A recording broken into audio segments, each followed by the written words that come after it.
It isn't easy being a high school dropout and becoming one of the biggest billionaires in the world. But this guy made it happen anyway. This is François Pinault. Legend has it that when he was very young, he used to carry food to Allied airmen hidden near the family home during the occupation of France. Returning home one day, a German patrol grabbed little François and ruthlessly beat his father to make one of them confess. Neither did. Apparently, François never even blinked. At the age of 7, the boy was already cultivating the determination, recklessness, and contempt for authority that would eventually make him France's richest man and most successful corporate raider. François was born on August 21st in 1936 on Côte d'Armor, a relatively modest area of Brittany. He was born into a family of small-time timber traders. After leaving school at the age of 16 without a qualification to his name, he joined the family firm to make ends meet. He worked there for over a decade until the time finally came for him to step out on his own. To start his first business, a 27-year-old François borrowed 100,000 francs from his family and Credit Lyonnais in 1962. The business was a small timber company called Les Établissements François Pinault. Things were going moderately well, and within a decade, François had set his eyes on expansion. He began buying up various small, undervalued firms, and in the process, he built a thriving business of his own. As time went on, François' acquisition endeavors escalated. The French government was seeking to preserve jobs by heavily subsidizing entrepreneurs to buy up companies that were on the verge of bankruptcy. And a lucky François was able to acquire failing companies at fire sale prices, sometimes paying as little as 1 franc. For the next few years, François bought up numerous companies and then used government aid to turn them around and sell them at a profit. And through this, the savvy businessman gradually amassed a massive fortune. But would things continue to go on as smooth sailing? François' ruthlessness in turning companies around soon became apparent. In 1986, he bought France's leading plywood manufacturer, Isoroy, and in just 2 months, he drastically reduced the head office staff numbers from 700 to 25. While he had been firmly cemented in the timber business when he set out, over time, François' targets began to look different, and lumber manufacturers became construction materials providers and paper suppliers. Then, in the early 1900s, more change came when François acquired the French department store chain Au Printemps, and the Pinault Printemps Group was formed.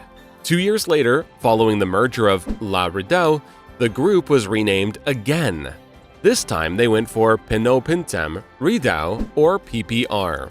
By now, François was a multi-billionaire, and his company was clearly set on a path of becoming one of the largest luxury goods groups in the world. Of course, nobody gets to sit on top of billions of dollars in a single generation without being very, very good at what they're doing. And one thing you need to know about François is that he is really good at making money. He's so good, it's almost frightening, said an analyst at the French bank. He has a sixth sense for opportunities. He times his bids and sell-offs to perfection. He has no compassion when it comes to the bottom line, and he fears no one.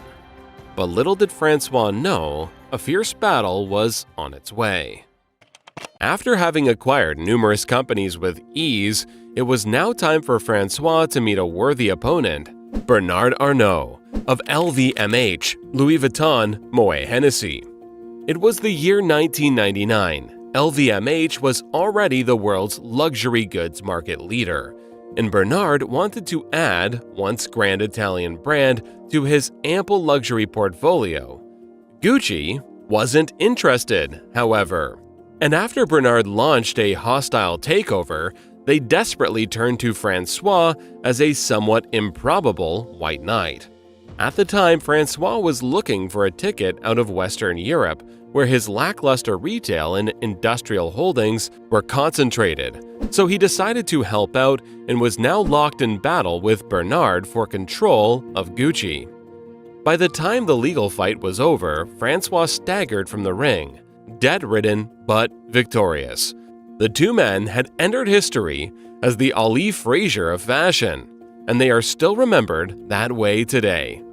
François had acquired a 42% stake in Gucci Group for $2.9 billion, and the purchase kickstarted PPR's reign as a luxury powerhouse. From here on, there was no more looking back, and François bought up several other luxurious fashion houses, such as Yves Saint Laurent, Balenciaga, and Bottega Veneta. PPR had come a long way from its timber trading days, and it was clearly set on the glamorous path to luxury goods. But as François would soon learn, not everything he touches turns to gold. François founded l'Établissement François Pinault in 1962, a month after his son, François-Henri, was born. After graduating from HEC Business School in Paris, young François-Henri did his military service at an economic posting with the French consulate in LA. He loved California and wanted to stay longer, but his father's empire was calling. So in 1987, a 25-year-old François-Henri flew home to start working in the lower rungs of his father's company. Fast forward to the year 1999, and François had just transformed PPR into a multi-brand luxury goods group through the acquisition of Gucci. 4 years later, however, and with several of his new luxury brands ailing badly, François knew it was time for a drastic change. At the time, François-Henri had spent most of his career in the muddier outposts of his father's empire, and nobody really knew who he was. Nevertheless, François invited his son to dinner and told him that he had decided to step down and that he would be taking over, effective immediately. And just like that, the younger Pinault was appointed chair and CEO of the company. Monday morning comes and I go into my office and I say, "What's going on here?" François-Henri recalled. They say, "You're the boss, so you should go to the boss's office." Apparently, Pinault Sr. had come to work early and had moved out of his office and into his son's. It was funny and dramatic and surreal. I never expected it to happen so fast. I was still only 40 years old and my father was 66 and in great shape, full of plans for PPR, but he had seen too many omnipotent fathers and what they did.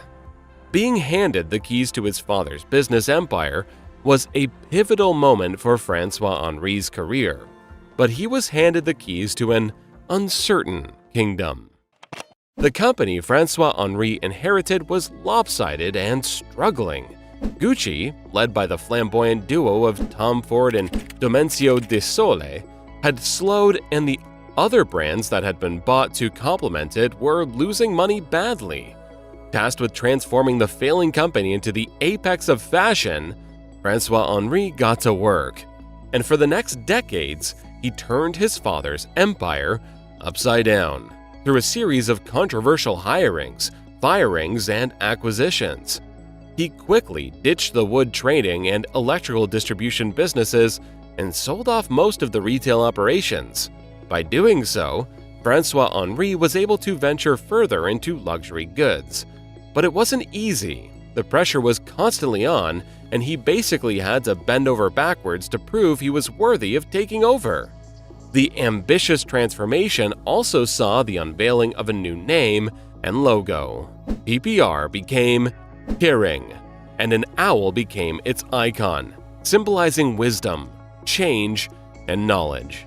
The changes marked the start of François-Henri's footprint in the world, but then a hard decision had to be made. With the renewal of Tom Ford and Domenico De Sole's contracts due in 2004, François-Henri controversially cut them loose. At the time, Tom Ford held the entire fashion world in thrall. He was a very big star, and many in the industry were convinced that Gucci would be finished without him. The decision to let Ford go was incredibly hard for François-Henri, but he analyzed where Gucci had gone off course and made sure it would never happen again. He undid everything Ford had put in place and decided that from then on, all brands would be run separately and no designer would ever be bigger than the brand again. Today, François-Henri is on the cusp of unparalleled success.